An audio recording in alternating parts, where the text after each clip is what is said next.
All praises to Yahweh, Ba'ashem Yahweh Shai, Ba'ashem Makar Kwadash. Double honors to the apostles and the elders of Great Millstone, and Shalom to the elect of the nation of Israel.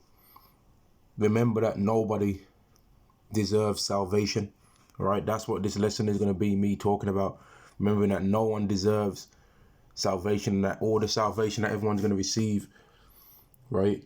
They don't deserve it, all right? It's just because Yahweh ultimately gave it to them. That's why they're going to get it. Not because they deserve it, not because they were way more righteous above any other Israelite, right? Not because they had more works, more righteous than anybody else, because their works was as filthy rags. Their works were still good, right? But their works were still as a filthy rag, man. This is Ephesians chapter 2 and verse 8.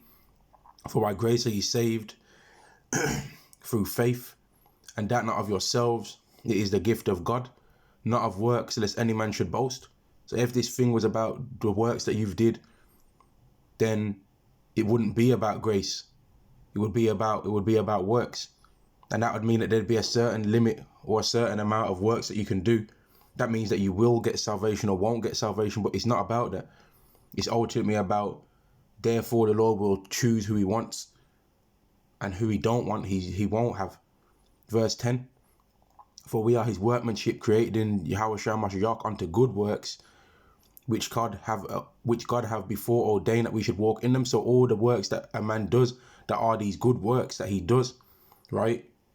And that are the works that are the faith and the things required, right? All the works that are good works, that are works that show faith, right?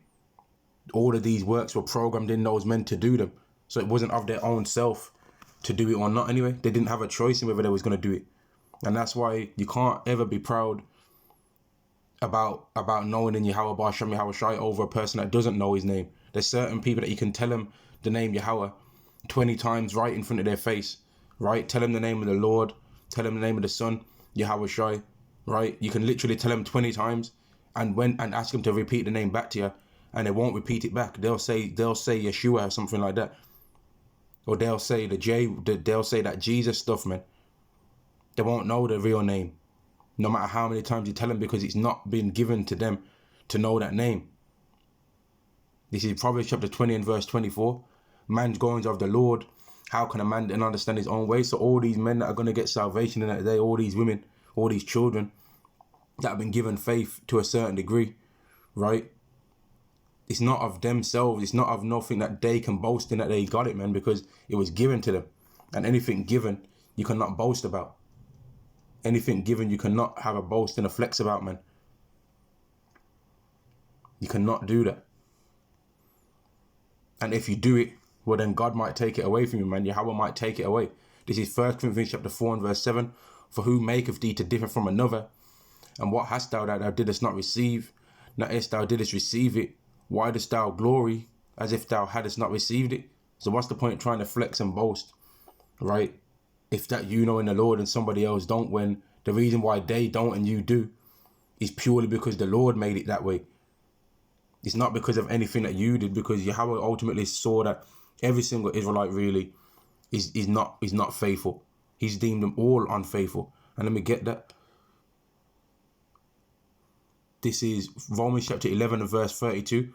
For God hath concluded them all in unbelief, that he might have mercy upon all, because ultimately every single Israelite is going to get mercy. The other Israelites are going to get mercy through the mercy that we're going to receive. And let me see if I can find that scripture. This is verse 31. Even so, these also now not believed, that through your mercy they also may obtain mercy, because through the elect, through the remnant of the Israelites being brought up, man. What does the scripture say? It says, except there had been a small remnant, would have been a Sodom and Gomorrah. So except Yahweh had made a remnant of Israelites, right?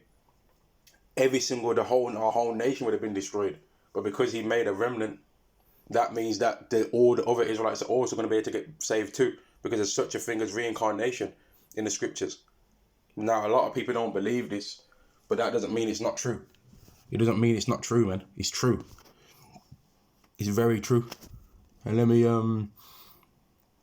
go to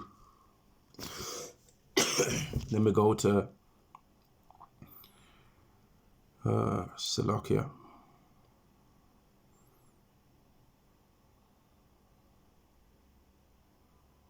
Yeah, let me go here.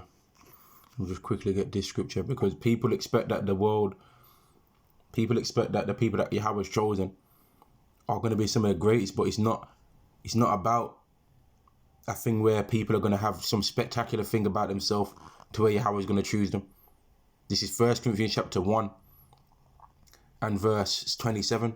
But God have chosen the foolish things of the world to confound the wise, and God have chosen the weak things of the world to confound the things which are mighty, and the base things of the world and the things which are despised have God chosen, yea, and things which are not, to bring forth things that are naught, that no flesh should glory in his presence.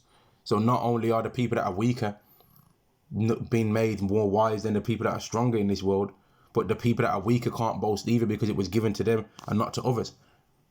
And that's ultimately so that no flesh can glory, man. As it says, no flesh can glory in his presence, because Yahweh doesn't want to expect no man on earth to try and glory and think that they are on the same level as him, man. And that's why he's going to ultimately destroy Esau, because Esau has had the pride to think that he is on a higher level as Yahweh, which he's not.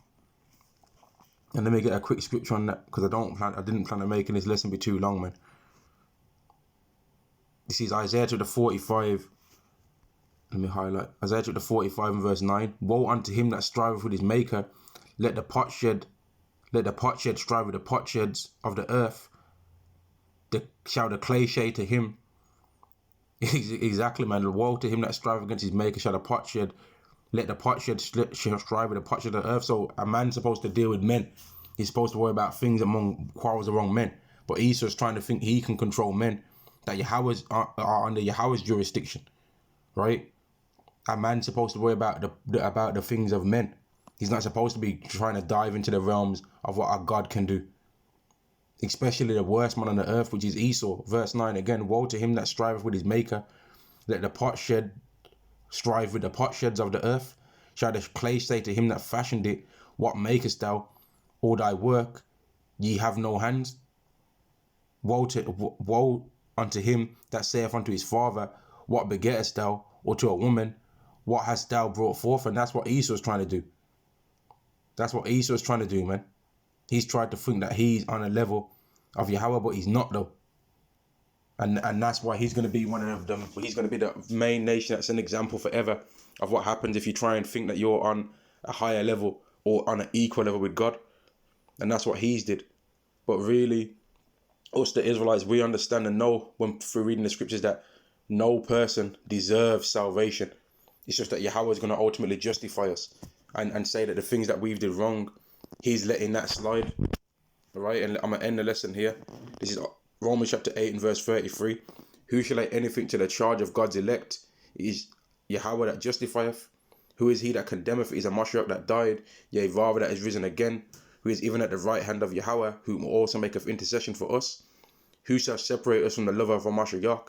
Shall tribulation or distress or persecution or famine or nakedness or peril or sword? So nothing can come up against us of the elect. But ultimately, the salvation that we're going to receive anyway, we don't deserve it. And it's ultimately because of Yahweh's mercy while we're going to receive it, man. All praises to Yahweh, Ba'ashem Yahweh Shai, Ba'ashem Rakah Kodash. Double honors to the apostles and the elders of Great Millstone. Shalom to the elect of the nation of Israel. Shalom.